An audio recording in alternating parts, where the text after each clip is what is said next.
Hi friends, আজকে তোমাদের সাথে শেয়ার করব আমাদের পাড়ার একটা অ্যাক্সিডেন্টের ব্যাপারে, যেটা কাল রাত্রিবেলা আমাদের এখানে হয়েছে।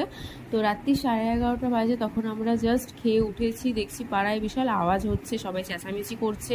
কিছু বুঝে ওঠার আগেই আমাদের বাড়ির বেলটা বেজে উঠলো। আমরা একটু শকড হলাম, কি হয়েছে। তো দরজা খুলে মানে একটা কাকু এসে বললো সঙ্গে সঙ্গে সব ঘরের লাইটগুলো অফ করে দে।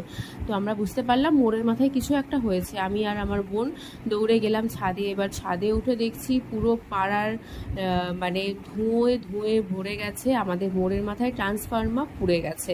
এবার লোক থই থই করছে চারিদিকে, সেটাকে নেভানোর জন্য পাড়ার কাকুরা যথেষ্ট হেল্পফুল ছিল। তারা সবাই গিয়ে আগুন নেভানোর জন্য চেষ্টা করছিল।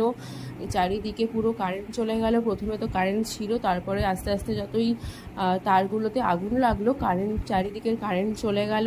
তারপরে কিছুক্ষণে 15-20 মিনিটের মধ্যে ফায়ার ব্রিগেড এলো, তারা আগুন নেভানোর চেষ্টা করলো। তারপরে আগুন নেভানোর পরে সিএসসির লোক এলো, তারা কাজ শুরু করে দিল তাদের। তো কোনো রকমে জিনিসটা সেই টাইমের জন্য ঠিক হলো। তো সারা রাত কারেন্ট ছিল না, তারাও অনেক রাত অবধি কাজ করেছে। 3:30টার সময় কারেন্ট এসছে। তো